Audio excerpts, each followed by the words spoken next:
when you have a corrupt regime with a paramilitary mafia running the show, intimidating the world by taking hostages, threatening the existence of a country by trying to wage nuclear war against them and all of that, and you still think that the solution is to negotiate with them? Seriously? Welcome to the Iran Breakdown. I'm your host, Mark Dubowitz. There's a truth we'll come back to again and again on the show. The Iranian people are extraordinary. Whether in Tehran or Los Angeles, Berlin or Toronto, Iranians are known for their brilliance, their resilience, and drive. But here's the tragedy. Only Iranians living outside the Islamic Republic are free to thrive and prosper. Inside Iran, under the grip of this brutal regime, that potential is crushed. But it wasn't always this way. Just a few decades ago, Iran was a very different place. Women walked the streets in high fashion. Tehran's vibrant nightlife rivaled Paris. And yes, Iran's vineyards produced world-renowned wines that you could enjoy in the open. Hard to imagine, yes. Heartbreaking, absolutely. The people of Iran used to be free before the Islamic Revolution of 1979 turned their lives and their country upside down. Before we dive into today's regime, its nuclear ambitions, its terror networks, and its stranglehold on the Iranian people, we need to understand how we got here. Joining me to tell that story is Reza Pahlavi, the Crown Prince of Iran. As the son of the last Shah, he was raised to one day take the throne. But history took a brutal turn when the 1979 revolution forced him and his family into exile. Since then, he's become a leading voice for freedom, calling for an end to the Islamic Republic and the birth of a secular democratic Iran. In this episode, we'll explore the regime's relentless crackdown on dissent, the courage of Iran's opposition, and the critical role the free world must play in standing with the Iranian people in their fight for liberty. I'm Mark Dubowitz, and this is the Iran Breakdown. Let's break it down. Your Highness, thank you so much for joining the Iran Breakdown. It's really wonderful to have you. Thank you so much. And so let's break it down. I want to start with, for many of our listeners, they know you. Many of them are supporters of yours. But for those who aren't, tell us a little bit about your background, the story, how you came to America, your life in Iran. Really interested to know the man behind the myth. Well, first of all, thank you for having me on your program.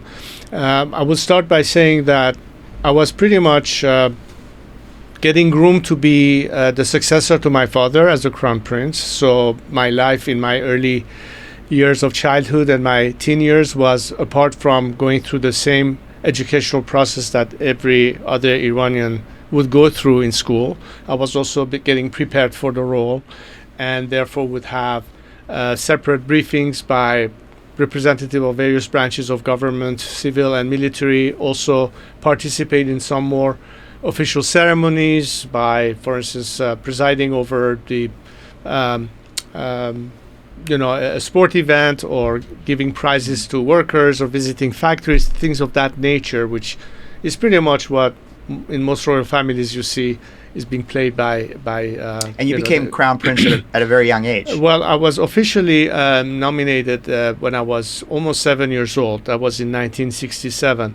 My father delayed the whole coronation ceremony of himself by many years, because when he assumed power, as a result of when my grandfather had to abdicate and went into exile in the middle of the Second World War, that's where my father took over.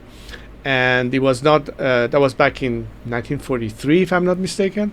So it was not until 1967 that he deemed it appropriate then to say, okay, at least the country is now on track, we're beginning to move forward. And then he said, I finally will have the coronation ceremony. And it was during that ceremony where I was officially proclaimed the crown prince.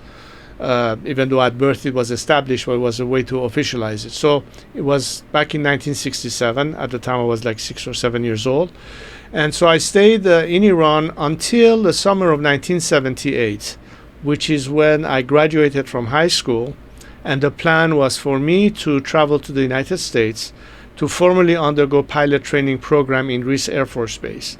This is 6 months before my parents had to leave Iran for the last time. So it was 6 months before the revolution. And you were about 17 at the time? I was 17 and a half at the time, yes. So basically I left Iran with the idea that I would be returning to it a year later after my training would be over. So I did arrive in the United States. I went to a short orientation visit at Colorado Springs, the Air Force Academy, and I started my training in Reese Air Force Base in Lubbock, Texas, back towards the end of August of 1978.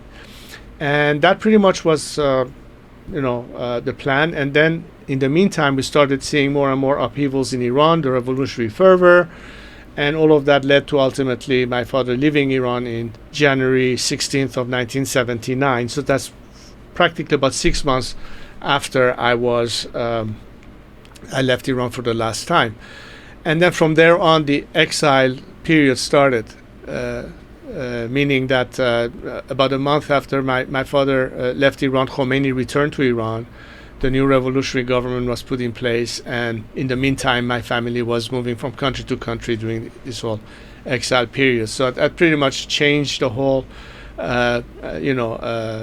process from where it was supposed to lead to now a completely different set of circumstances. Yeah, I mean, that's an incredible upheaval in your life. And so you've gone to Cairo, and then you went to a number of different countries, and then ended up in the United States. What was the trajectory? the way it started is that when my parents left, they first stopped in Aswan in Egypt for about 6 days when President Sadat welcomed them. From there, they moved to Morocco. That was in January of 1979.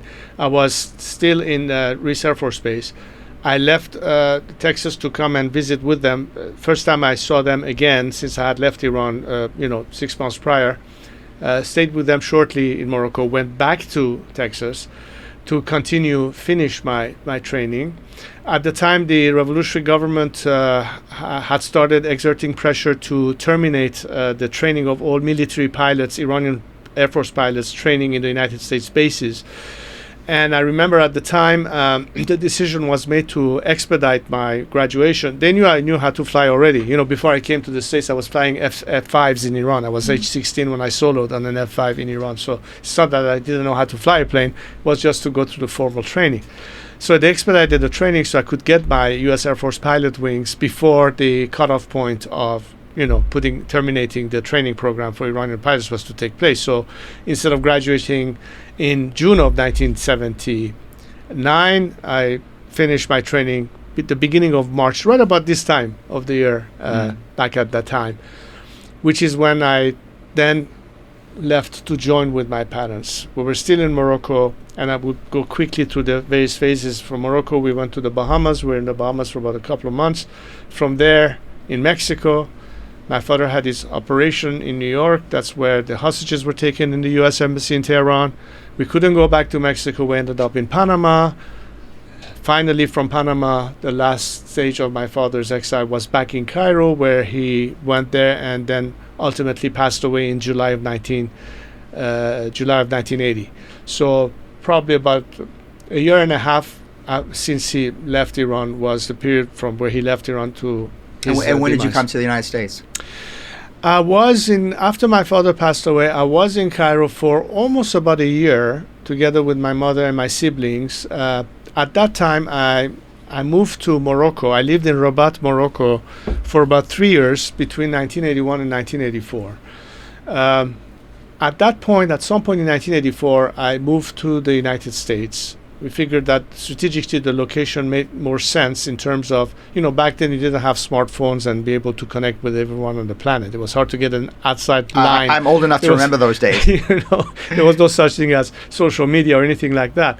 And so, the west coast of the United States, the east coast of the United States was somewhere between Europe and the Iranian diaspora in Europe, the east coast diaspora, and of course the west coast diaspora. It was kind of a logical move, and also from a security standpoint, it made much more sense for me to be in the States, which was more protected than the situation in Europe, where was far less secure. And as you may recall, a lot of the regime's successful assassination attempts against dissidents and their opponents took place on European soil. So, I was going to ask you about that actually, yeah. because you obviously.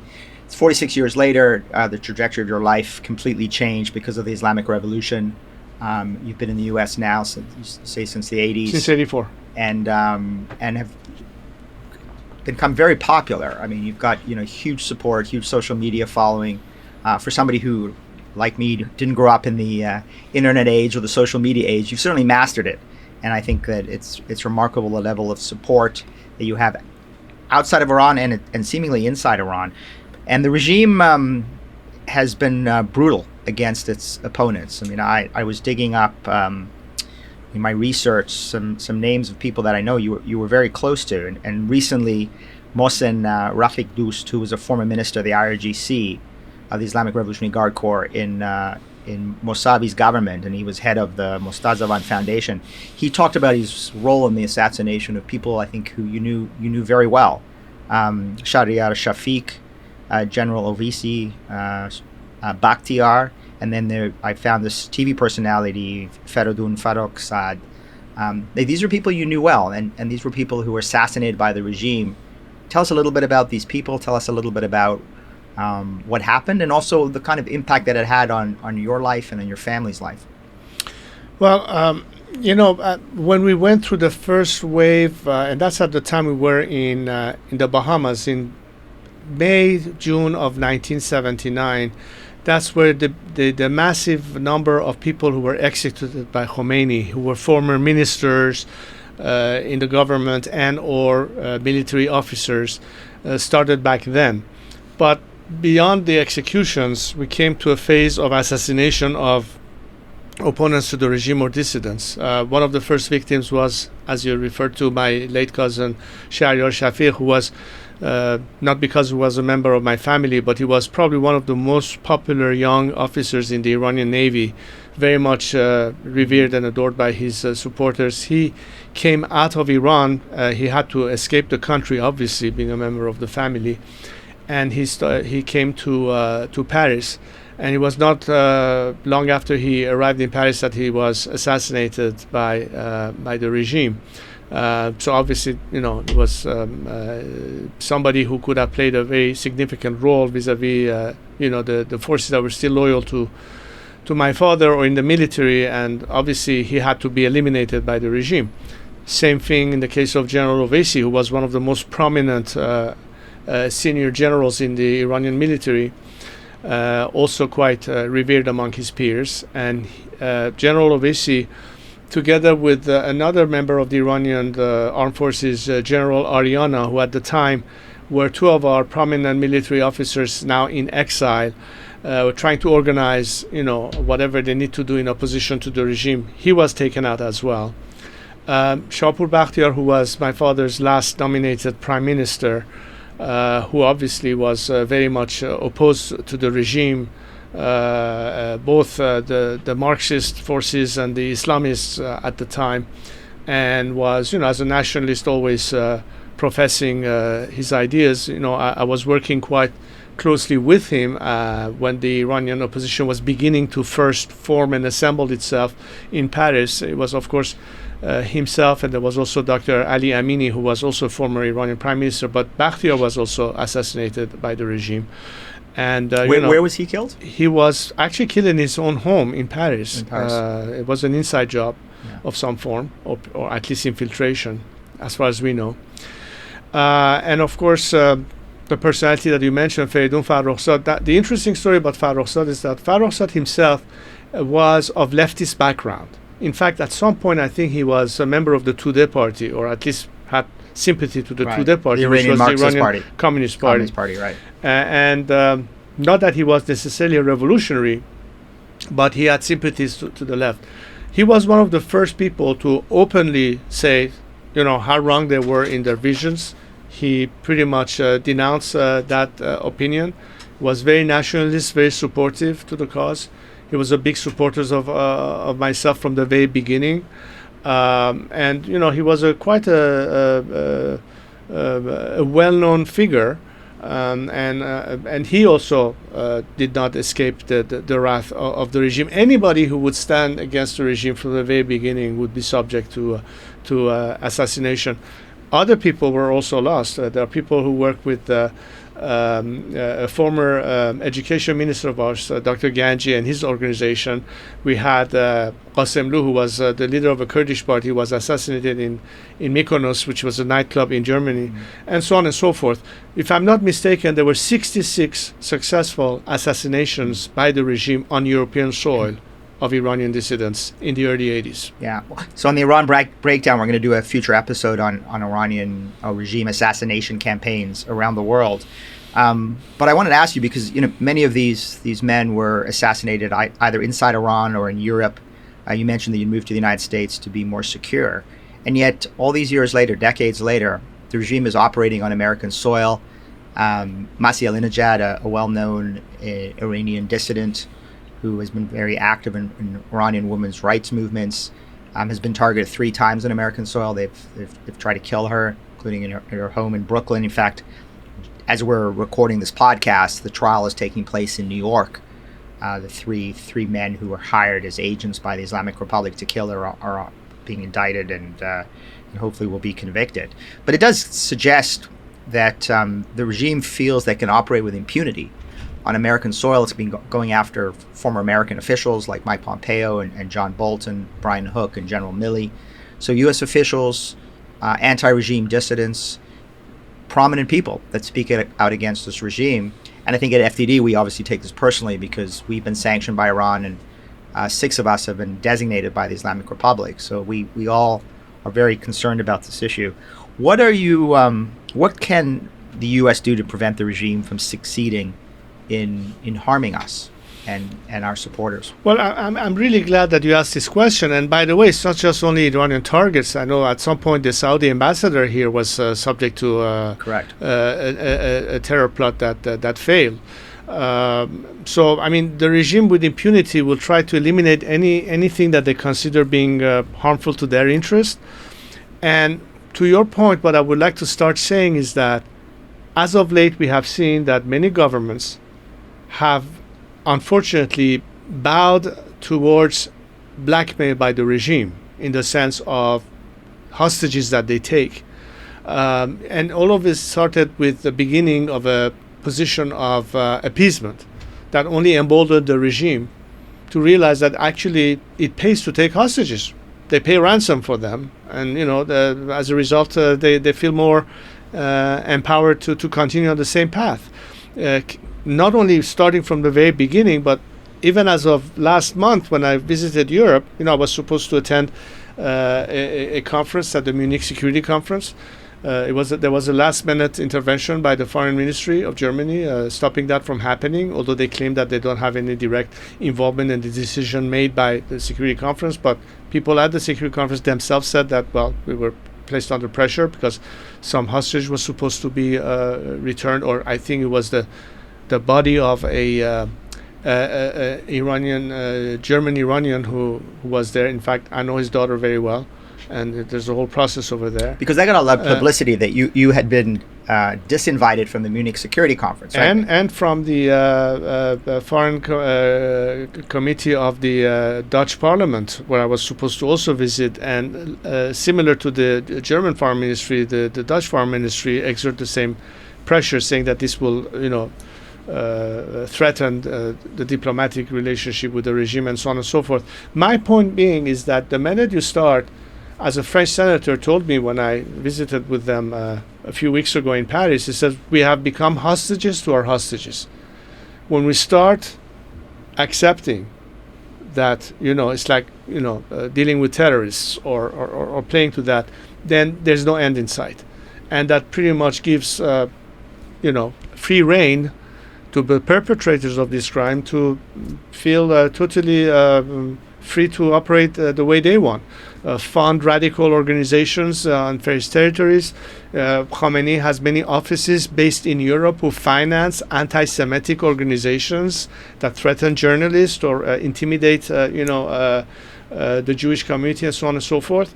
We've seen the case of how much funding came from Iran indirectly to universities in this country as a result of October 7th and the entire Hamas elements and so on and so forth. I think a lot of it has to do with the laissez-faire attitude that lead us to where we are today. And the only language that the regime has proven to respond to has been strength. Let me give you a tacit graphic. Perhaps you have seen it already. This is something that Nufti has provided. As you know, it's one organization that we work together with that provide this kind of data. When you take the number of assassinations that the regime has conducted in Iran itself, between the Obama administration and the Biden administration, during President Trump's first term, it was literally half, if not more than half, of the amount that we are back to today. In direct response to the amount of pressure that they felt on themselves as opposed to none. When you have a regime that was on its way down in terms of the first campaign of President Trump in terms of maximum pressure, all of a sudden the Biden administration decides that we have to counter that. We have to go back to the route of practically appeasement. That led to the non-enforcing of the oil sanctions, which allowed Iran to sell over $200 billion worth of oil to the Chinese, a revenue that they should not have had access to, which did not go towards building schools or hospitals in Iran or paying the salaries of factory workers or what have you.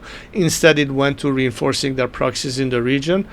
And I think in some perhaps quite direct way, perhaps led to the October 7th attack. And by the way, it was a few weeks after the paying of the ransom for the 6 hostages that were released in Iran that they went ahead and did that, and even took some U.S. Navy personnel hostage in the seas.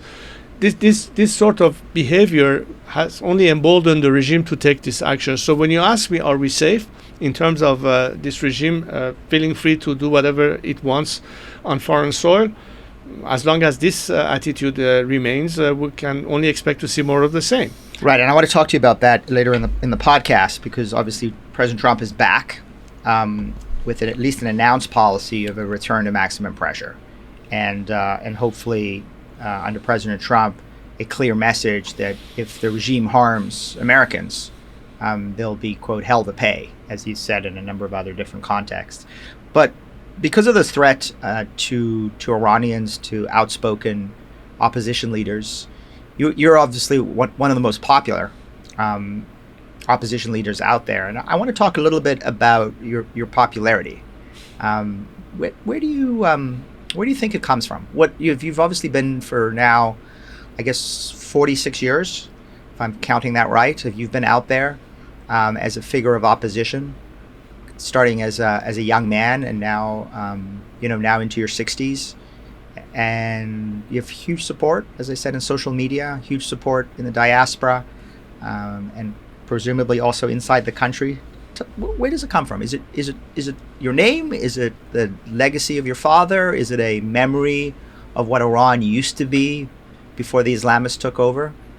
How do you account for that? I think it's a little bit of all of these elements that you have alluded to. I think there are several aspects to it. Most Iranians, when they meet me, especially those who belong to the previous generations, at least the generation of my parents, those who were old enough to remember the day I was born, they always said that one of the most vivid memories in their lifetime of an event that was for them very, very important was the day I was born. The reason being that, when my father had, as a result of his first marriage, a daughter, then the constitution in Iran said that the heir to the throne has to be a male descendant of the king. My father divorced his first wife, married his second wife, who couldn't bear children, so he had to divorce her, and finally married my mother. And as a result of this marriage, I came to this life. And it was a day of celebration for the Iranian people. I mean, everybody tells me the day you were born, we remember this, we remember that. So I'm glad I could contribute to some joy in your family. But I was literally the adopted son for millions of Iranians, and they always looked at me as if I were their son. Certainly before the revolution. And then we went into the period of the revolution. And, in the passage of 40 years, there is one element that could be nostalgia of the past and what they associated the family name to what was brought to Iran in terms of modernity. Today, I think the level of popularity that my father has, and my grandfather in particular, is multiple of whatever it might have been at the peak of their popularity at their time. You know, there's not a day that people don't chant the slogan Reza Shah Ruhat Shad, which means my grandfather, may your soul rest in peace. And that's, of course, in remembrance, but also in defiance of the regime. When you look at the end of every soccer match in Iran, most of them you hear that chant being chanted by the Iranian people. But also the fact that today's Gen Z of Iranians, as opposed to their parents who called me their child, that they call me father.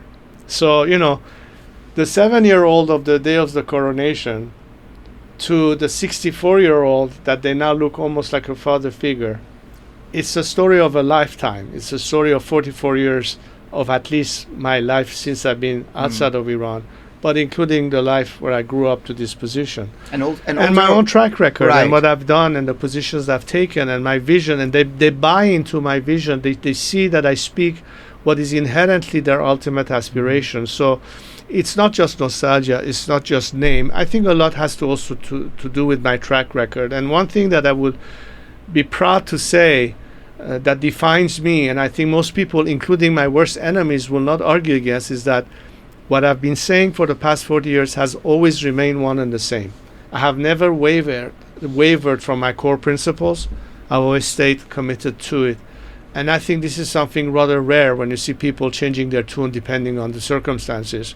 I've always stood the course, and I said one day, hopefully, they will catch up to the vision that I have had for my country. And I'm glad that today, the trust that they have in me, the reverence they have vis-a-vis me, is something that tells me that I haven't wasted 44 years of my life, that it was worth something, and it is still going to be an element that could make a huge difference by the role I intend to play to liberate Iran from this mess and, you know, usher in this transition that I've been talking about as part of my general program. I want to talk about that because so you've been very clear and as you say, very consistent about your role in a transition from the Islamic Republic to a free Iran and to an Iranian democracy. Some of your supporters have thought of you as a sort of playing the role of a constitutional monarch. Some supporters have thought of you as playing the role of an absolute monarch, sort of a Reza Shah II. How do you see your role, and what do you say to supporters and critics out there about your vision of your role in a new Iran? You know, and let's not forget there are some Republicans who want to see me run as a president. But the point that everybody's missing, regardless of whether they are monarchists or Republicans, is that my entire ambition in life and my mission in life has not been about running for office. My dedication has been to make sure that Iran ultimately ends up with a secular democratic system as an alternative to this clerical dictatorship. That has been my goal in life. And I've always said that the day the Iranian people go to cast their vote in a national referendum, I would have considered my mission in life accomplished. And I'm not looking beyond that point. Now, if you want to discuss what could be the alternative form of governance in the future, I think there are multiple examples we can point to, both in the Republican system and a monarchic system. For instance, you can have the type of republic that you see in India or Israel, where you have the president who plays more of almost like a monarch role that is not directly involved with policymaking or governance, but the prime minister is. You have the kind of republic in France where you have the president and it has a prime minister. You have a kind of republic in America where the head of the executive is the president. You have the constitutional monarchy the way you see it in Japan or in Sweden or in Norway or in Belgium and so on and so forth. Certainly not absolute monarchy. That's not even fathomable in terms of a legitimate democratic alternative. But the way you achieve that, the way you ultimately decide what's the best course and option to the nation, that I think is exactly the reason why I've been behind a democratic process to determine the outcome, as opposed to pre-designate the outcome. And the reason I say this is for multiple reasons. Number one, in contrast to what happened in 1979, if you ask any Iranian whether they were pro-regime, against the regime, wherever they stood, How many of them actually knew what Khomeini was going to be? The answer to that question is 99% didn't have a clue. Didn't even understood what it is that he's really talking about. Back then, they used to say, the Shah has to leave, then we'll see what happens. Well, guess what? The Shah did leave, and then we saw what happened. But by the time it happened, it was too late. So contrary to that totally obscure, untransparent process, I'm an all for C-SPAN type process where in absolute transparency, you would have the Iranian people observe and understand exactly what is being proposed to them as a constitutional project. Now, in order to get to that, I have to explain that right now we're in the phase of liberation, meaning until the time that the regime is no longer in place. So we are in phase one of this process. Right after phase one, we enter the transition process. This is where my role becomes the most critical for the people who are following my activities, because we want to make sure that the vacuum is filled post-regime collapse, that you're dealing with an element of stability where there is a plan as to how to address the transition. Because, by the way, that's been used as an excuse by U.S. policymakers, European policymakers for years, that they don't want to support the undermining of the Islamic Republic or the collapse of the Islamic Republic because they fear what comes next. Yeah. They fear there's no day after plan. Yeah. And they also make the argument, which I don't necessarily agree with, but they make the argument that whatever comes next could be worse. Well, I have an answer to all of Republic. that. If you allow me to just finish that segment, then I can certainly address what you just said. So what happened during the transition period? You have an interim government that obviously has to make sure the country continues to function in the meantime. But we prepared the stage for the election of a parliamentary assembly, a constitutional assembly, which is exactly where people's representative will debate whether and how the final form of this secular democratic system we're proposing could be. And this time by offering alternatives. If it's a republic, in what form? If it's a monarchy, in what form? So on and so forth. So people this time have a clear understanding of the options that they could opt to, and then let the ballot box decide in majority what the Iranian people ultimately want. I think that the final form that it takes is not so much critical as the content of it. And that's where we come with the elements of separation of powers. We come with the element of a secular system where there's a clear separation of religion from state as a prerequisite to democracy.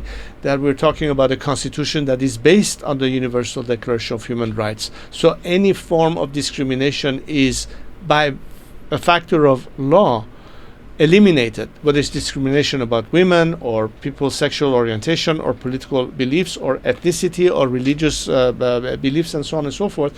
This is pretty much guarantees of liberty that you would seek in any kind of constitution that gives every citizen of Iran equal treatment under the law. I think that's very important, but also to make sure that the process is democratic. So if there's any foreign government looking in, at the end they say the result will be the most legitimate result because it is at the hand of the people of Iran. It is not by means of foreign intervention or occupation or installing a puppet regime here and there. So the Iranian people would consider it one of theirs, and the world could say, well, that's a legitimate representation. So that's one aspect of it. But coming to your point, if they're dodging the question of not knowing what happens next, I must say that, first of all, the scenario of change in Iran is very different than what we have recently observed occurring in our immediate region. And by the way, I know that in some corridors of diplomacy or politics in this country, the concept of regime change has gotten a bad name.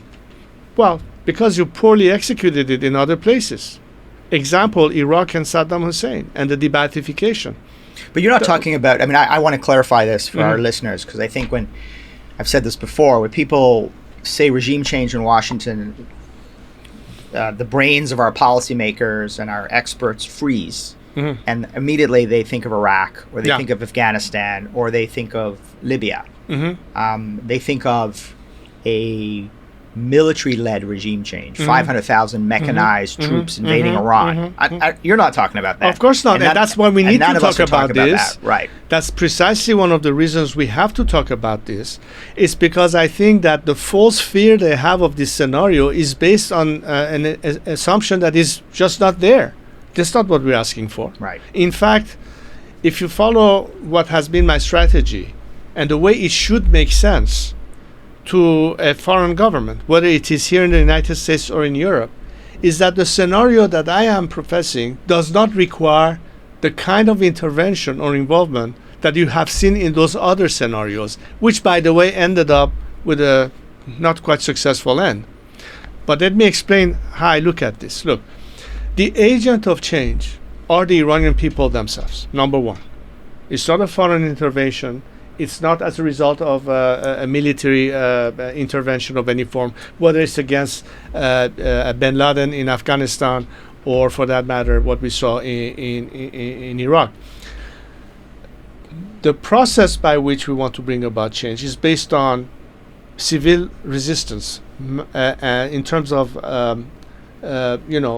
campaigns of civil disobedience, labor strikes, something that can paralyze the regime from within, which is why I've been suggesting to world governments that it's understandable why you need to exert maximum pressure. As a matter of fact, President Trump did that. But maximum pressure has to be have a path of maximum support to the Iranian people as a parallel. Insofar as you're willing to finally make the decision that the solution to the problem is regime change in Iran, as opposed to 46 years and counting of Western diplomacy expecting a false change of behavior by the regime. The whole premise was wrong from to begin with. Right. We had the carrot and the stick approach. And you think, the Iranian people, I think you would agree, also recognize that. I mean, there was a time where there was a belief that Iranian, quote, reformists could reform the Islamic Republic. And that changed. I mean, I think in 2009, millions of Iranians were on the streets yelling, "Death to the dictator, President Obama, are you with us or are you with the dictator?" in protest of a fraudulent re-election of Mahmoud Ahmadinejad. Right. But the leaders of that protest movement, at least the most public leaders of that, were regime insiders who were pretending to be reformists. Mm-hmm. You would agree that fundamentally changed? It has. There's a big contrast. With women, life, freedom. Yeah. But even earlier, maybe even the protests of 2017 or 18 or 19. Yeah. Where they've now, it seems to me, and you obviously follow this much more closely than I do, particularly in your native language, but it seems to me that Iranians have given up on regime reform, and now they are absolutely committed to getting rid of the Islamic Republic. You would agree with that? Yes. I mean, there was a slogan that started about 2-3 years ago that would say, Islah talab usulgara dige tamam majara, which basically means whether you are a moderate or radical in the system, the game is up. The gig is up. I mean, it's over. That game between the hawkish or the doves within the system, it's a little bit like at the end of the Soviet Union. There was a look towards the Soviet Union. Who are the more moderate elements as opposed to the more hawkish elements within the Soviet Communist Party? I remember the days I was old enough to remember that narrative within Western diplomacies, especially back here in America, where they said, maybe we should talk to Andropov. He seems to be more manageable than, let's say, Brezhnev or the others. Well, that's right. I mean, we had a generation, I'm old enough to remember too, we had a generation of Sovietologists. Well, we can talk to him more. Say, well, he likes jazz music and drinks whiskey. That was the rationale back then. Right. Not understanding that at the end of the day, it's the Communist Party. It doesn't matter which represents them. And I'm making the same comparison to the Islamic regime of Iran. That when you have Ali Khamenei at the head, and you wasted time thinking that Khatami or, his successors, all the way to today, are in fact the difference makers. They're all just puppets to Khamenei. They don't represent anything other than the will of the supreme leader at the end of the day. But yet American policymakers, American presidents and secretaries of state have really walked into that trap. Rouhani is the moderate, Zarif is the moderate, right? And now we have a new moderate Iranian president who really is committed to moderation and reform and openness. I mean, they keep falling into that trap. They keep falling into the same trap. It's the same trap. Absolutely. And that's what's delaying the problem. And that's what's frustrating millions of Iranians on the streets who are risking their lives every day. They're getting shot in their face. They are surviving sometimes, getting caught, because if they get caught, they get tortured, and they probably end up being executed by the regime. And they keep saying to the outside world, for instance, chanting slogans like "Duro migan Amrikas, dushman ma haminjas," which means they lie to us when they say it's America. Our enemy is right here. So you see a regime that is so antagonistic to the outside world, particularly to America. This is a regime that wanted to assassinate President Trump. Whether the Iranian people are standing there in demonstration asking for their liberty with the Israeli flag along the Iranian national flag against the narrative of a regime that simply want to wipe off Israel from the face of the map. Yeah. That's the contrast. And as long as you have politicians, including today's administration in the United States, thinking that they can reason or come to terms or make a deal with this regime and its representatives, especially when they have no legitimacy left whatsoever and they do not represent the Iranian people, my friend, this is adding insult to injury. This is a slap in the face of millions of Iranians who have the very same values that are cherished by American citizens, by French citizens, by anybody living in the outside free democratic world. So I think you know that at FGD we absolutely agree with you. But I would say this: it's been heartbreaking for me, and I'm sure it's been much more heartbreaking for you, given the trajectory of your life. I remember Israel's last ambassador to Iran, Uri Lubrani, who I think you knew as well. Yes. Was 30 years ago that he was predicting that the Islamic Republic was on the precipice, and it just needed a little more outside pressure to crack the regime, or this much more support to the Iranian people. And I think that even members of the clerical regime thought that women life freedom was going to be generating enough outrage that it would crack the regime's security forces. And yet, unfortunately, the regime has triumphed. In fact, they launched chemical weapons attacks against Iranian schoolgirls to break the back of the women life freedom movement. And instead of 1 million protests in Iran, we've now seen kind of an unorganized opposition, and they're falling back to weekly sporadic protests. We track them at FDD. We have a weekly tracker here where we're tracking protests. They exist, but it's dozens of protests. It's not hundreds or thousands of protests, and it's hundreds of people, not millions of people. I guess the question I have to you, after seeing these protests erupting since 2009, and yet the regime continuing to win, how do you see the regime's string of victories ending? Mm. Well, first of all, if you want to have a realistic viewpoint, we have to understand that when you're fighting such totalitarian, dictatorial, repressive regimes, there are always ebbs and flows. When I was in Geneva a few weeks ago for the Human Rights Conference, and I had the opportunity to visit with some of the representatives of different countries as dissidents, from Venezuela, from Cuba, from Hong Kong, from other places, we all realize, being in the same boat, of how many ebbs and flows we have to face. Moments where we are closer to success, sometimes it backfires. I must say, unfortunately, the policy of the Biden administration delayed the process. The regime was on its heels, and they got a second lease on life as a result of all that appeasement approach. So there is a direct correlation, but how much outside pressure is exerted with the survival of these kind of regimes. And by the way, let's not go too far. We have successful models that proves that with direct support, many campaigns that did not include any kind of foreign military intervention put an end to unwanted regimes. The end of the Soviet Union did not come with a single bullet fired by a Western soldier or tank or aircraft. Well, certainly not against Soviet troops. Certainly not against Soviet troops. Right. When the Red Army did not stop Boris Yeltsin when he was standing in front of the Duma, they ultimately ushered in the end of the Soviet Union, and Gorbachev had to sue for glasnost and perestroika, but also because there were two strong leaders at the time that put the ultimate pressure on the Soviet system, Ronald Reagan and Margaret Thatcher. Let's not forget that. So strong leadership in the free world does matter. Oh, yeah. No, I have to say, this is a model that we talk about all the time at FDD, is the Reagan model against the Soviet Union, which really combined, in your words, maximum pressure on the regime. Lech Walesa would not have been successful. And Nelson support. Mandela would not have been successful without that kind of support. That's right. And what we're asking in Iran, and I think that's something that President Trump should appreciate, because at least if that's what he's calling for, that we don't want to get engaged or involved in anything. Again, Mr. President, the best way you can guarantee that American troops or American taxpayer dollars will not have to sustain endless years of campaign and presence in the Middle East is by helping Iranians liberate themselves from this regime. Because we will be the boots on the ground, not your soldiers. We can repurpose frozen Iranian assets that belong to the Iranian people in the first place to finance the kind of campaigns we need to put pressure on the regime from within, without a single American tax dollar being paid. I'm a U.S. taxpayer, by the way. I don't want my money to be spent on those kind of elements either.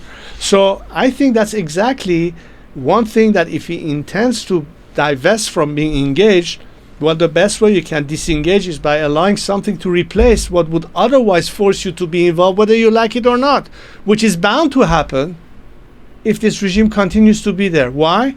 Because it will continue to be a threat, because it will continue to be a problem for the world, whether it's disturbing maritime traffic in the Middle East, in the region, whether it is the regime continuing to finance its proxies, whether it is the existential threat against Israel because of the nuclear threat and so on and so forth, or further proliferation in the region. No matter how you look at it, everything ties back to this regime continuing to be in place. And in 46 years and counting, not a single government came and said, it is time we start thinking that the alternative does not lie as a result of our diplomacy that has failed or our military campaigns that have not ushered in an era of stability. But this could be a different scenario that is win-win in the sense that it's good for the people of Iran, the people of the region, but also in the best interest of the citizens of the free world. So I'll tell you what policymakers say to me, and they've been saying this to me for over 20 years in Washington. Right, I've been through now a number of administrations, from Bush to Obama to Trump to Biden and back to Trump, and that is, I want to get back to this issue of the opposition. Mm-hmm. There's no doubt in my mind that millions of Iranians despise this regime. Maybe it's even the majority of Iranians that want to see the end of the Islamic Republic. There's no doubt to me that a free Iran would be a prosperous and successful Iran, because I've always said that the only place where Iranians don't succeed in the world is inside the Islamic Republic of Iran. I grew up in Toronto, Taranto, as they call it. I've been in communities in Los Angeles and in New York and around the world. And it's always remarkable to me how successful Iranians are wherever they go. The only place where they've been denied that success is inside the Islamic Republic of Iran because of its brutality and its corruption and its repression.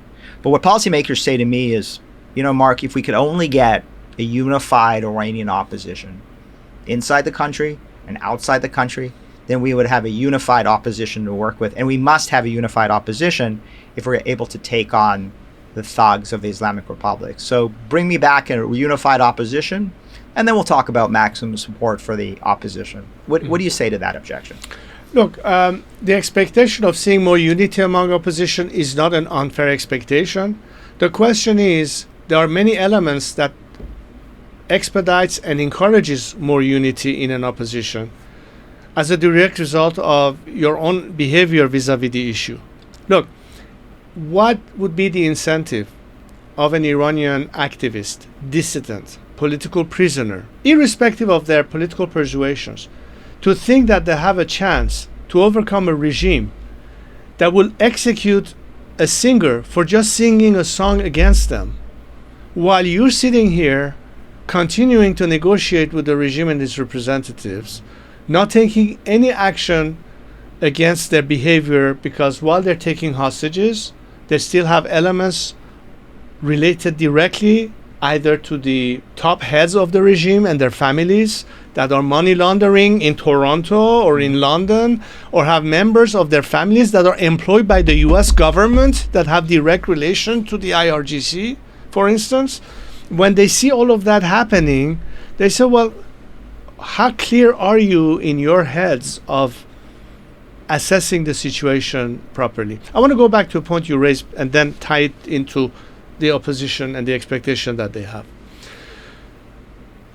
We talked about the era of the Green Movement and the fact that, yes, of course, Mousavi and Karoubi were, of course, challenging the result of the election, but they were still in the context of the regime, its laws, and its constitution. Today's movement, where people say death to the dictator and an end to the Islamic regime, And elements who until yesterday were on their side, who are not joining forces with us, that's the big sea change that the world needs to see. When somebody like Mehdi Nasiri, who was a right-hand person to Ali Khamenei, he was the editor-in-chief of Kayhan newspaper, the equivalent of Pravda in the Soviet Union, who today says we have to work with Reza Pahlavi to usher in an era of change beyond this regime. It's meaning that we're beginning to peel away from the regime and converge with us. Those of us who from the very beginning were secular Democrats vis-a-vis this regime, and former reformists who now are disillusioned and want to join with us. And this is a phenomenon that's happening inside, not in Los Angeles, not in Toronto, not here in Washington, but in Iran itself. Well, that's a huge change. It is a huge change. I think people don't recognize that, again, there are millions of Iranians who despise the regime. There's no doubt, I would say, that there are also hundreds of thousands, if not maybe a few million young men who are Islamists who are willing to go to the streets and kill their fellow Iranians to defend the regime. But what you're pointing out, which I think is really important and is not discussed enough, is there are persuadables inside the regime. There are people who once supported the Islamic Republic who are now recognizing there is no future for an Iran with the Islamic Republic. Exactly. And those people and that's why they say that we need to work out. Exactly. And look, many who were the worst enemies of my father want to work with me today towards that solution. And you know what? I've been calling for a coalition of the willing. And I want to simplify one question, if I may. I believe that in this world we have two categories of people in general, whether they're Iranian, Americans, or others. The first category are people I would qualify as being part of the problem. They're not willing to change. They're hell-bent on their own radical ideas. They're not willing to compromise. They're not willing to abandon or admit when they were wrong in some judgment before. So they continue to be part of the problem. And my friend, I don't waste a minute of my time on them. The second category of people are people who want to be part of the solution. And they are willing to change their ideas. They're willing to adapt to the new circumstances. They're willing to see that now we need to be able to do this. And in my judgment book, I think that the people I want to be able to work with are people who are today committed to a solution that is the best interest of the Iranian people, irrespective of where they stood yesterday. That's the basis of the coalition I want to create and propose. So as long as you understand that the demeanor and the mindset of those who can be part of this diverse coalition of the willing and able, and they are diversified in opinions. There are representatives of the left, of the center, of the right. There are Republicans, there are monarchists. But the issue for us is to achieve the ultimate goal of democratization in Iran on three key fundamental elements. Iran's territorial integrity, which is very important to us. The issue of human rights as a matter of principle and values and systems and laws. And of course, secular democracy, which means a clear separation of religious from governments. I think on that you will discover that the majority of Iranian democratic forces agree on this. There are some groups that we cannot work with. I'll be very honest. We cannot work with the MEK. We cannot work with separatists. And the reason is very simple. Because either they are inherently non-democratic or they go against the grain of challenging or threatening Iran's territorial integrity. I'll be very honest with you. I cannot work with these two groups. But I can work with every other groups, including those who were at some point revolutionaries of yesteryear, but today agree that they were in the wrong path and we need to now regather forces for a better future. So that also goes to the spirit of my view of national reconciliation towards a better future.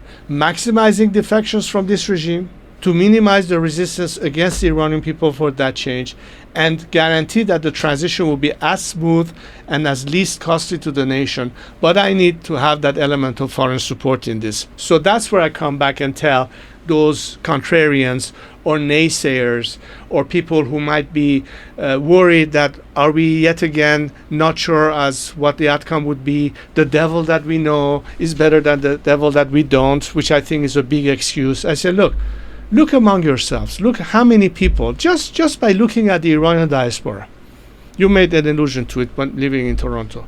How many successful Iranians who are doctors, who are entrepreneurs, who are CEOs of this and that company, who run the world as we speak, including here in America?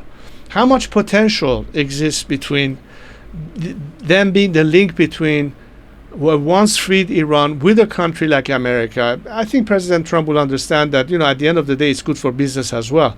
When you have entrepreneurs, including one of his people, Elon Musk, who could have a Tesla plant in Baluchistan, for instance. Or we have people from Uber, from eBay, from all of these big Iranian entrepreneurs from Silicon Valley and elsewhere who can commit billions of dollars of investment to rebuild Iran in the future. And this is not just limited to America, mind you. None of this will happen when you have a corrupt regime with a paramilitary mafia running the show, intimidating the world by taking hostages, threatening the existence of a country by trying to wage nuclear war against them, and all of that, and you still think that the solution is to negotiate with them? Seriously? And I agree with you. I mean, and I think it's a critical message to the Trump administration that if you want to make Iran great again, you got to make Iran free again. And the answer is not some nuclear deal that is some minor improvement to the 2015 Obama deal that puts a few more years on the sunsets. Because that deal is only kicking the nuclear can down the road, which is going to explode in our faces. And it's only going to send billions of dollars into the coffers of the regime that it can steal and that it can use for repression and to fund its proxies. Your Highness, I'm to tell you, I'm very worried about another Iran nuclear deal. And I'm very worried about Khamenei running circles around yet another American president. Give us your view of where Khamenei is today versus where he's been over the years. Our take on the situation is that, Khamenei is getting more and more isolated. The scope of his tent is becoming close, much more limited than it was before. There's more fragmentation within the system. We have seen even in the last few months a lot of dissension among the ranks, and this is an indicator of what's to come. I don't think he can usher in a successful successor to himself. I don't think that if he's hoping that his son Mojtaba is going to step in, he will even have the credential or the legitimacy to play that role of the supreme leader. There've been talk about some council ruling, but the nation is so beyond that I don't think that the nature of the regime, especially the paramilitary mafia that the IRGC represent, are going to put up with that anymore. So I think we're facing more and more internal dissension and conflict, which is an opportunity to utilize because the regime is at its weakest in that point. And I don't think that Khamenei is going to be let me rephrase it. I wouldn't be surprised if he rejects this proposal, because either way it's lose-lose for him. But at least by rejecting, he tries to maintain the last remnant of his hardcore support behind himself. The minute he caves into that, he loses that as well. So it only expedites his own demise. It's one thing for the calculation in Western diplomacy to think, what's in it for them to accept. They cannot understand that the minute you ask this regime to change its conduct, then it's no longer what it is. The entire raison d'etre has been that. The minute Khamenei is to concede on any of this point, he might as well kiss the Islamic regime goodbye. Of course, he's not going to do that. His last gasp attempt is to keep this regime surviving at any cost. And once again, they might try to pull the wool over the eyes of naive diplomats in the Western world and buy some time for themselves. What else is new? I agree with your point. But guess what? The others who don't see it that way, others who say, whether the rest of the world is lagging behind or not, we have to take initiatives. Bibi Netanyahu took an initiative. If he didn't strike back against Hamas and Hezbollah, we'll still be sitting here. Maybe Bashar Assad will still be sitting in Damascus. Things do change based on certain actions. And today, clarity of the message is very clear. The regime has lost. Let's understand that. That's what Washington needs to understand, London needs to understand, Berlin needs to understand, Paris needs to understand, and of course everybody else in the world needs to understand. What you need to now understand is not that the regime has lost the case, it's that the chances for changing Iran is as its highest right now. But we can give certainty to guarantee a better future by being clear on the alternative. Look, my strategy is to encourage maximum defection So we smooth the process of change by including the majority of those who don't have their hands soiled in the blood of the Iranian people survive regime change. Complete different process of de-Baathification in So that's, Iraq, by the way, a great strategy. It's maximum pressure on the regime, maximum support for the Iranian people, and maximum defection for those inside the regime who understand that their future is tied to a free Iran, not an Islamist Iran. And that they have a role to play to maintain stability and order. And that's my answer to those who say, well, we don't know what's going to happen next. I guarantee you one thing. If you start dragging your feet yet again, you're only guaranteeing escalation of conflict and a different reality in the world. On the other hand, if you help Iran liberate itself, not only you immediately eliminate most of the problem associated with the regime at once, but you make sure that we can have a very soon to be reached stable future. Because now the people who are out there dealing with you are willing to work with you, have the same values and principles that you are professing, and we can work in absolute partnership to remedy the problems of our region, which are numerous. Water shortages, economic situation, anything that stand in waiting depending on how long this regime survives. So I think it's this only way to look at it as a win-win proposition. As I said, I'm doing my part together with my fellow Iranians. I hope we will find some partners in the Assad who are willing to join in on this mission that could liberate the entire world. We can have a different world as a result very soon, depending on how fast we are willing to act now. But you've mentioned a couple times Israel, and I actually met you for the first time in Israel, in Tel Aviv. And I remember thinking, wow, it is remarkable that you were there. And tell us a little bit about your decision to go. I mean, it was quite a brave decision.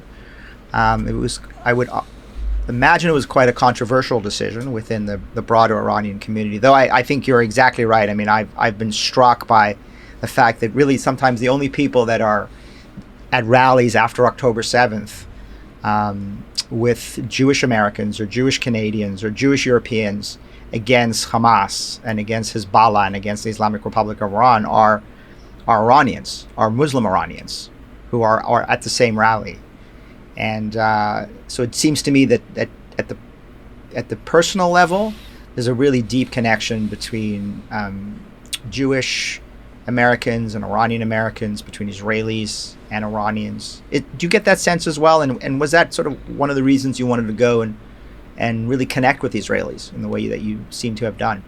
Yeah, of course. And what made it even more imperative was the fact that within the last 4 or 5 years, we have seen hundreds of thousands of Iranians, although many of them were denied access, but at least tried to get there, to gather by Cyrus the Great's tomb in Persepolis as a symbol of Iran's heritage, culture, tradition, civilization, identity. And among them would be people representing different faiths and ethnicities. And they celebrated that Iranianness, anything that this regime from the get-go was against, anything that had to do with Iran, the celebration of our history, of our culture, an anti-Iranian regime, in essence, started there. And when you start thinking of Cyrus the Great, you cannot help but to remember that 25 centuries ago, when he liberated the slaves in Babylon, helped them rebuild their temple in Jerusalem. We're talking about the uniqueness of the relationship of two nations that no other country in the world can claim to have that kind of a biblical relationship. Iran and the Jews, and later on when the State of Israel were created. It is unique to the world. I don't think there's any parallel that you can name except for these two. And one of the reasons I wanted to go to Israel was beyond the obvious taboo breaking of the issue, was to point that today Iranians who celebrate their traditions and their history and their civilization, we as Iranians have no hatred or animosity towards other faiths or other cultures or nationalities. And what could be more symbolic than to show that unlike this regime, who hates the Jews, who promotes anti-Semitism, that actually wants to wipe up a country off the face of the earth, that we Iranians, unlike them, are certainly looking at Israel as an extremely important partner and strategic partner in the region. We don't have any animosity towards our Arab neighbors. We want to, in fact, be the country that helps seal what was the spirit of the Abraham Accords, which of course was welcomed by the Israeli counterparts in the Arab world, only to be sabotaged by the regime, which obviously felt threatened by that. But the reason I wanted to go there, and I said it at a press conference in Tel Aviv, I think it was, that I hope that one day we can elevate the Abraham Accords to the Cyrus Accords. Whereas Iran, a different Iran, would be the element that will seal the deal permanently, that will ultimately allow for actual stability and freedom to exist, which will ultimately be conducive to eliminating all the proxies that the regime has had, all the elements that have been preventing from true peace to happen, and ultimately even the dual state solution, and for the Palestinians to have a real chance to have finally their independent state. None of this can happen under this regime being in place. That has been the delaying factor. And Iranians want to be part of that equation. They want to prove the world that we, unlike this regime, are the agent of peace. We want to be part of those who want to be the peacemakers, as opposed to a regime that has been practically representing the warmongers. And the narrative is already there. The story is already there for all to see. And that's why it's important for the world to understand that if we want to avoid conflict, if we want to avoid escalation, today we have an opportunity, a window of time that is not going to remain open forever. This is an opportunity if we don't want to get to a point that Israel might have to take the initiative of strike Iranian facilities or what have you, or there's an escalation of conflict, or Iran's ballistic program begins to threaten Europe, that even if you have the snapback strategy, how far along is there transparency and accountability by this regime? In other words, we can always remain nervous because the finger on the trigger is still sitting there in Tehran. All of that ties back to the urgency of the matter. I still think that there's enough time to remedy the problem. And one of my messages, and the reason I traveled to Israel was also to talk to the politicians, obviously Prime Minister Netanyahu. And in fact, I'm glad that he took my advice of talking to the people directly. Yes. I said, talk to the people, talk to the Iranian people. Let them hear from you that you make a difference between them and the regime. And it's worth pointing out to our listeners who may have missed it, but Prime Minister Netanyahu in recent months has been sending out videos with Farsi subtitles, speaking directly to the Iranian people over the heads of the regime. And the fact that because he understands that, he also understands the logic behind why I say it's important to have a policy of maximum support. Right. Because by bringing pressure only, is it sufficient to make the whole thing tip over?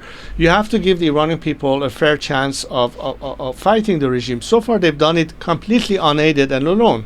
Had it not been for Elon Musk and Starlink, God knows how much access to the internet will still be available to the Iranians inside Iran to communicate with one another. Well, I would say that I think your visit really made a difference, and I think Israelis heard you, and I think Israeli decision makers were listening. I don't want to get into it in detail on an open podcast, but I think there is a sea change with respect to how Israel sees the Iran issue today, and I think for the first time ever in Israeli history, they've made maximum support for the Iranian people a central pillar of their strategy, and it's not just rhetorical. Because they understand the Iranian people. Correct.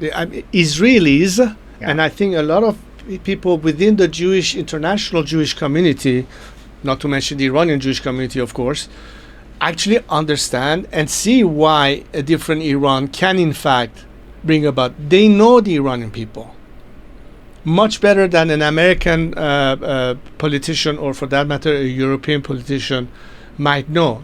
At least not as much as they would understand it, which makes it even more ridiculous where you have a country that understands Iran better than any of them, who understand the necessity for that to happen, and you proclaim to have that country as your most trustable ally. You don't even listen to them. You pursue your own assessments and analysis, which is still based on that flawed expectation of behavior change. Well, that's and certainly we just wasted time. Right. I mean, that's certainly the frustration in Israel, as they have encountered multiple American administrations who aren't listening to them on the issue of how to deal with the Islamic Republic. I mean, it is a good reminder. Ancient Persia, ancient Israel, modern Israel, and hopefully one day a modern and free Iran. And it does remind me that when President Harry Truman made the decision to support the independence of Israel, against, by the way, the advice of numerous people in the State Department and elsewhere in the U.S. government, and he made that decision, and it was obviously a critical decision to the UN vote that brought the modern state of Israel into being and brought Israel back after 3,000 years. He said, I am Cyrus. I am Cyrus. And Truman had that sense, that historical sense, that he was Cyrus. He was bringing the Jewish people back to Jerusalem in the way that that Cyrus had brought the ancient Jews back to Israel, as you had said. So there's certainly that kind of continuity. But I want to end with this, Your Highness, and that is that we've covered a lot of ground. We've talked a lot about your background, the Iranian people, the Iranian opposition. We've talked a lot about what has worked, what has failed, your aspirations. I want to end with a couple of questions, maybe sort of lightning round questions. First is, when you think about Iran today, I've heard you say that Iran in the 1950s and 60s and 70s was on a trajectory to be South Korea, but ended up as North Korea, or not the people, but the regime. When you think about the Iran of the future, a free Iran, what country do you have as a model? Is it a South Korea? Is it a America? Is it a UK constitutional monarchy? I mean, what aspirationally, when you think of Iran, what is the model in your mind? I would say that long before America came to existence and claims to be the melting pot of the world, Iran was the melting pot, at least of the region, for centuries. We had a country that was represented by various ethnicities and religious communities that lived side by side in peace in a nation state for centuries. If you look at the Middle East, half of the countries that you see on the map today did not even exist before the end of the Ottoman Empire. Many of them were manufactured artificially by some European diplomat at the end of the First World War.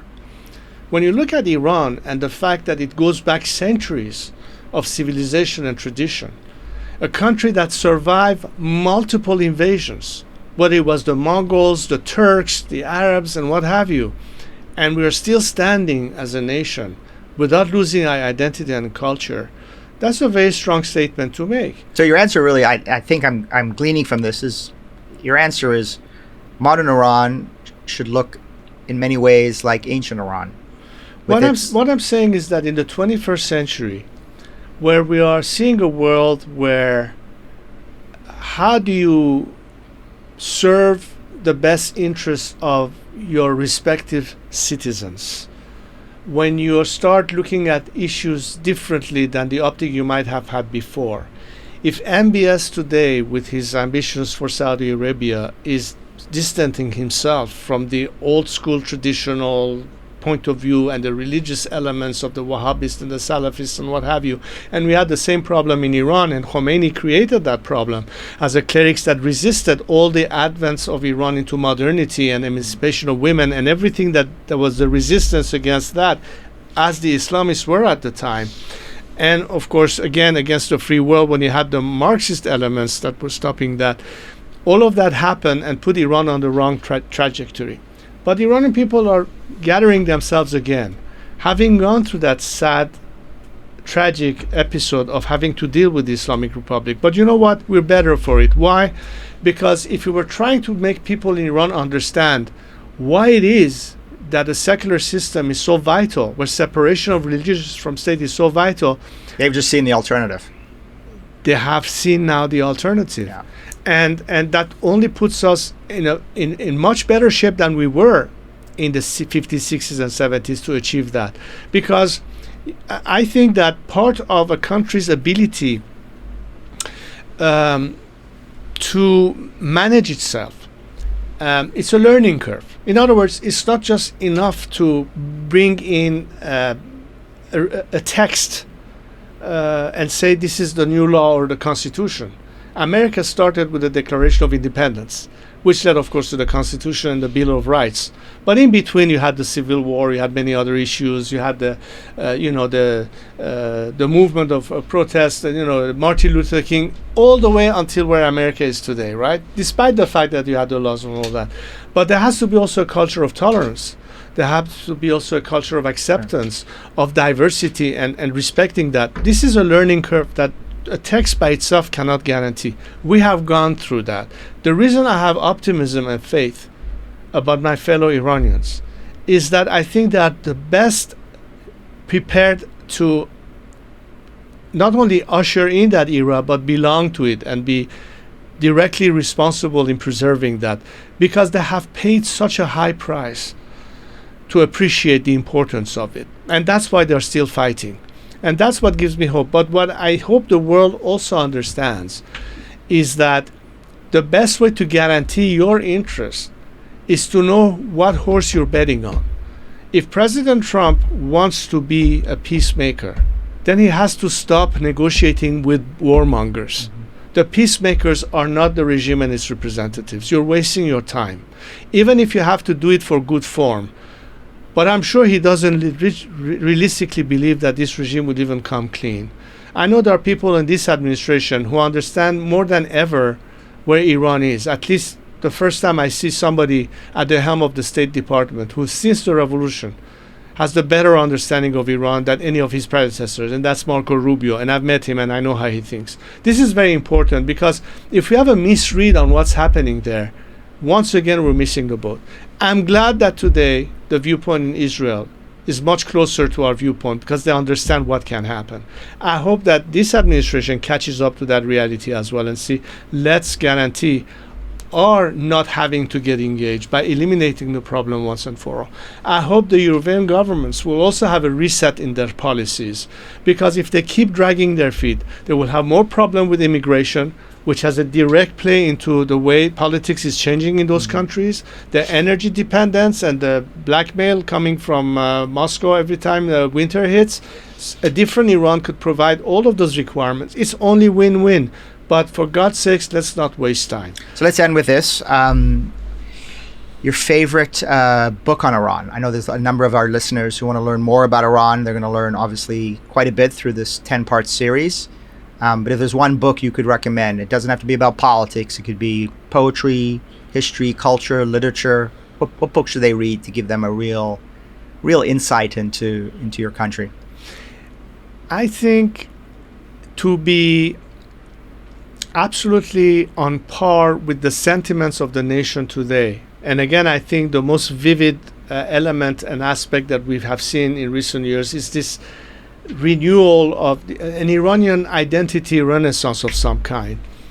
And I would say what effectively, even though it's not actual history, it's more of a legendary book, but it's our most famous poet called Ferdowsi, who wrote the Book of Kings, which basically shows all the heroism and all the sacrifice of keeping our identity alive as a nation. And that's exactly what I see in the spirit and the resilience of our young kids today. When I was in Munich a couple of weeks ago and working together with this new coalition that we are forming among Iranian opposition groups, that is also part of my activities, and talking to diaspora, I had a chance to visit with some of the recent victims ever since the massive protests, and the kids who were shot in the eye, and all of those guys. And when I asking them, well, what keeps you guys going? How do you, I want to hear it from yourselves. How do you look at it? They said, what's a life worth living if at the end you don't think that you haven't died in vain, that you have died because others could one day see you as their heroes. And we have had heroes. We have had heroes since the Mahsa movement that today are celebrated and remembered in Iranian social media. You can actually feel, it's a sense of sacrifice, but sacrifice because Iran is too big for an Iranian not to be willing to do all of he or she can do. And when you're dealing with that kind of sentiment, when you're dealing with that kind of dedication, and what a far cry it is that the frenzy that happened in 1978 that ushered in this regime, that's a huge contrast. And anybody who has the correct read on where Iran is today will finally understand how it can change and what is not only good for them but also good for themselves. And that's my ultimate message that I leave behind here in Washington or the various capitals in the free world that I'm visiting. I say, look, we are going to get this done whether you like it or not, whether you are with us or not. We are not counting on anybody other than ourselves to get the job done, but our life will be much easier, much less costly to bring about this change if this time you stood on the right side of history. Stay with us, the peacemakers.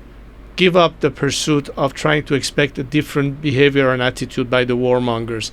That is the determining factor, and you have the time right in front of you to do it. So whether it's President Trump or anybody else out there listening, understand that everything you say, we want it too, but it's not by pursuing the wrong approach that you're going to make it happen. At least give the Iranian people a chance of proving all the contrarians wrong, that we can get it done before you have to resort to much more sinister scenarios. And who knows what will be the outcome. Yeah, I think that's a great message. Don't engage with a dictator. Support the Iranian people. And I want to thank you. I want to thank you for coming in and sharing with us your story and your insights and your courage. And I hope that, as we say in my faith, we say next year in Jerusalem, but I would say next year in a free Tehran. I hope to see you next year in a free Tehran when the subject of the podcast will be about how the Islamic Republic of Iran was brought down by the brave men and women of Iran. So thank you, sir. Well, hopefully we can celebrate our Nowruz and the Jewish New Year in a free Iran, as opposed to having to mourn our martyrs and victims and celebrate life. And with that, I actually want to also wish you a meaningful and a beautiful and soulful Nowruz, and to all our listeners out there. And again, thank you, sir. Thank you for coming in. Thank you very much. Much appreciated. Thanks.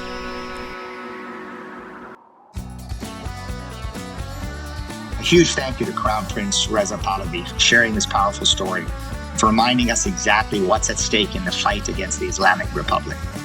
He made one thing clear: the Iranian people are the key to Iran's future, but they're not alone. Leadership from the free world matters. It can inspire, empower, and help tip the scales toward freedom. As we heard today, that leadership must be bold, principled, and unwavering. We'll dive deeper into what that means and how we get there throughout this series. I'm Mark Dubowitz, and this has been the Iran Breakdown. Thanks for listening, and I'll see you next time when we break it down again.